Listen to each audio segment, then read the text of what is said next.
Have we gone too far with Christmas lights? Nick Garnett? Yes. Kate Williams? They're sprouting up everywhere and it's still a bit early. It's still a bit early, isn't it? A documentary on Channel 4 is looking at what makes us cover our homes in Christmas lights. How much is too much, though, and when is too soon? How much have you spent on lights in your house? Is it a waste of money among rising energy prices to have a house lit up like the sun? Is it okay, though, to be angry at your neighbours if they're attracting tourists from across the region to see their display?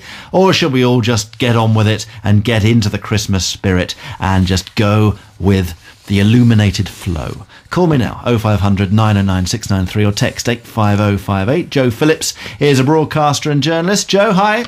Good evening, good morning. Good morning, good morning. Karl Beetson is a serial Christmas decorator. Karl, how are you? Hello, good morning. Well, what does that mean? Where do your Christmas decorations go, and how extensive are they? It's grown over the years to the point where it's now controlled by a computer, and I painstakingly make it synchronise to Christmas music. To the point this year, I've also designed and built from scratch a kind of a festive character sort of band that's on the stage on the driveway, which mimics the playing instruments that the music is playing. And it's controlled by computer. Yep. So you've got a nerve centre.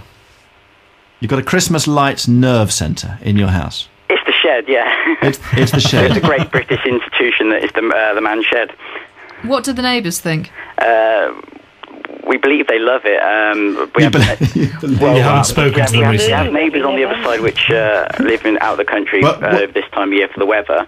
But our next door neighbours have young children and absolutely love it. And we held our first public switch-on event this year, and I was outstanded by just the support of the community and how many people turned up. Well, where is this, Karl? Where do you live? In Wellingborough, Northamptonshire.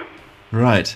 Are you a neighbour of Karl's? Tell us what you really think. 85058. So you actually had an event. What, did you put it in the local paper or something? I'm turning on my Christmas nerve centre and the lights are going and the band's going to play on my stage on my driveway. No, we just advertised it on Facebook, and people kind of spreaded it by word of mouth by that.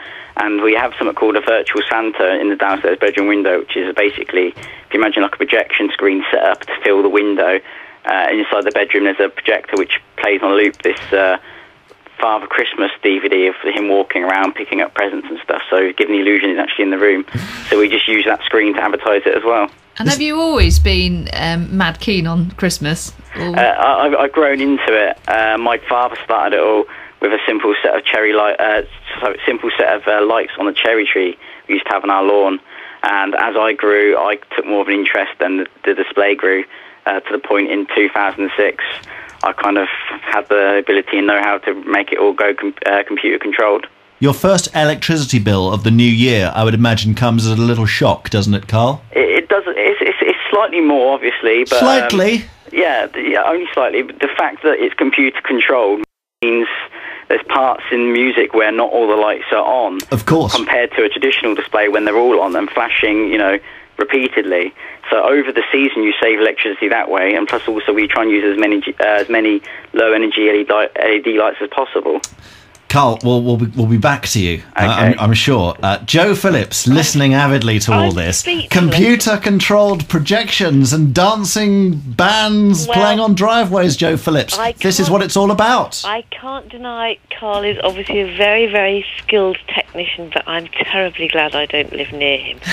I just think that, it's just too much. And I think people put lights up far too early. I think the whole Christmas thing is spoilt because it goes on for such a long time. And actually, December the 1st is the beginning of Advent, and that's when we should begin to do stuff. And frankly, I think, the week before Christmas is absolutely fine. But, can you imagine living next door or living opposite a flickering Father Christmas for weeks on end?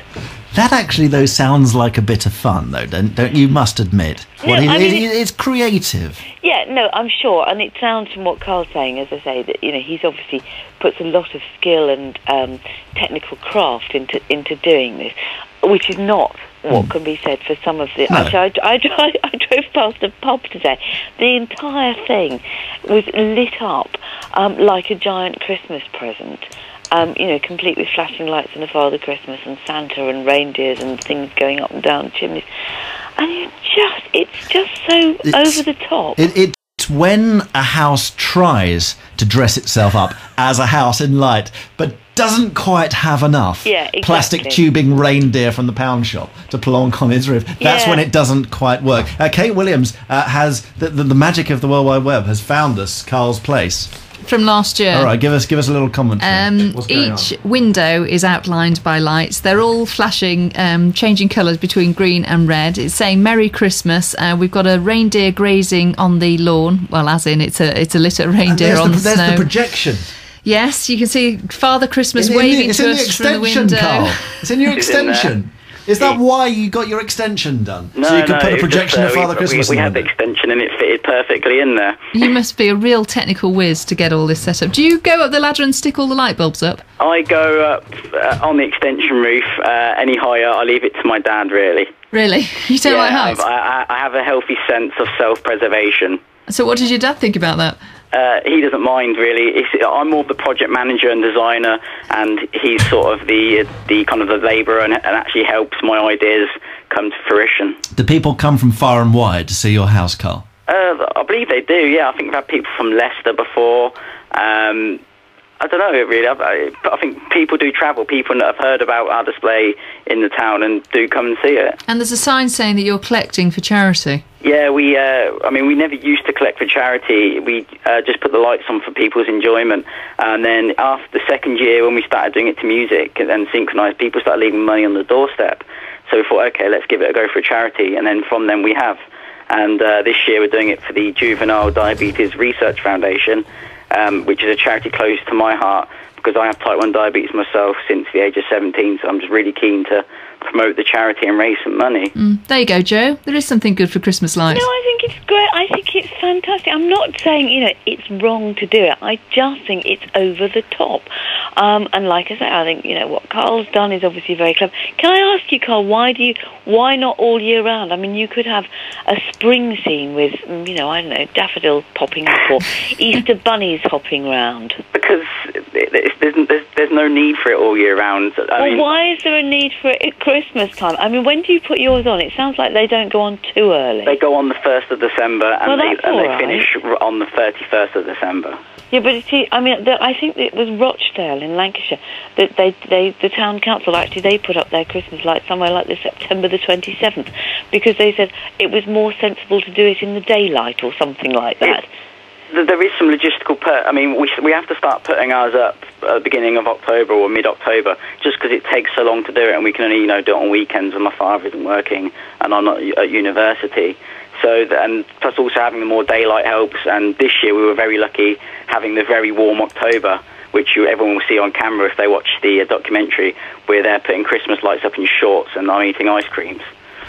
Did you like the film Home Alone, Carl?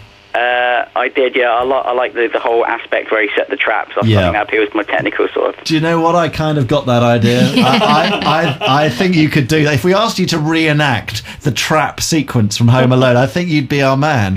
Possibly, yeah. From your nerve centre in your shed. Thank you very much. Say hello to the dancing band on the driveway. And Joe Phillips, thank you very much indeed. And, great cause that he's raising money for. We knock it, but good on him for that. It's, what is it? 7 minutes to 1, 5 Live. 5 Live Breakfast with Nick.